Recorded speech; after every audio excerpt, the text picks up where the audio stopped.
Respected hello Madam Sonia Gandhi ji, Rahul Gandhi ji, Priyanka Gandhi ji और इस मंच पे बैठे हुए हमारे पार्टी के सभी नेतागण, आज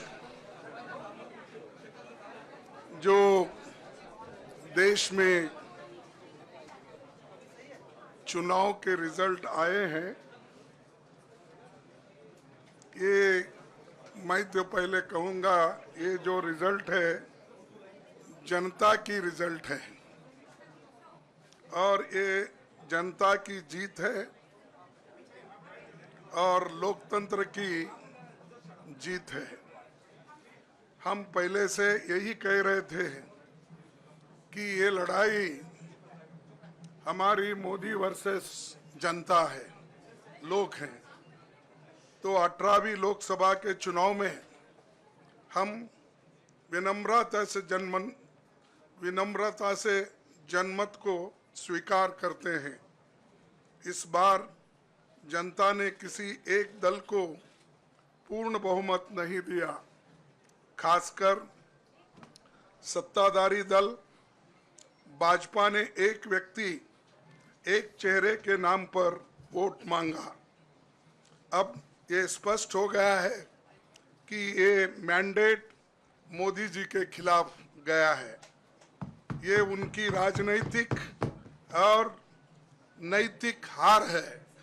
जो व्यक्ति बार बार अपने नाम से ही हर जगह वोट मांगते थे, उनकी ये बहुत बड़ी हार है और नैतिक दृष्टि से ये तो उनको बहुत बड़ा नुकसान हुआ है।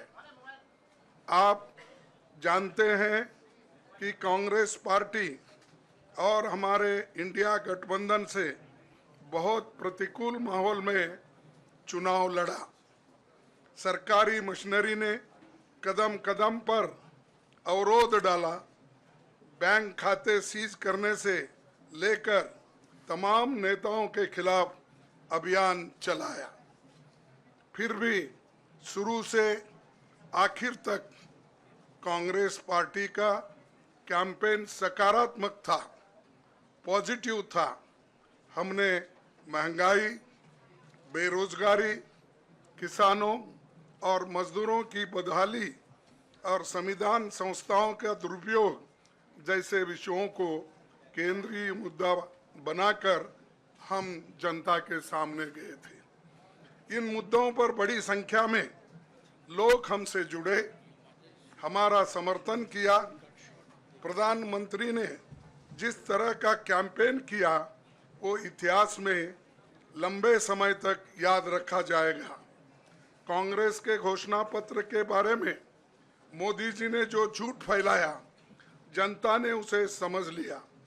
मैं इस मौके पर कहना चाहूँगा कि श्री राहुल गांधी जी की दोनों यात्राएं, भारत जोड़ो यात्रा और भारत जोड़ो न्याय यात्रा के दौरान लाखों करोड़ों लोगों को मिलना, लोगों की समस्याओं को सुनना और आगे चलकर उन समस्याओं का हल ढूंढना हमारे कैंपेन का आधार बना। हमने इसी को 5 न्याय और 25 गारंटी का नाम दिया और इसी के आधार पर हमने गारंटी कार्ड बनाया। हमारे कार्यकर्ता उसे लेकर घर घर पहुंचे और लोगों को संपर्क करें। इसके अलावा जो एक महत्वपूर्ण बात है वो भाजपा नेतृत्व की अहंकार की वजह से हुई। उन्होंने धीरे धीरे सारे संवैधानिक संस्थाओं के ऊपर गैर कानूनी तरीके से कब्जा करने की कोशिश की। फिर इनका उपयोग विरोधी दल के खिलाफ करने लगे। जो दब गया उसे दबा के अपने तरफ लिया, जो नहीं दबे उसकी पार्टी को तोड़ दिया, नहीं तो फिर जेल में डाल दिया। लोगों को ये विश्वास हो गया था कि मोदी जी को एक मौका और मिला तो अगला हमला संविधान पर सीधा होगा और लोकतंत्र पर होगा। इसीलिए लोगों को इसके प्रमाण नए संसद सत्र के साथ ही दिखेंगे। खुशी इस बात की है कि भाजपा इस षड्यंत्र में अब सफल नहीं हो पाएगी।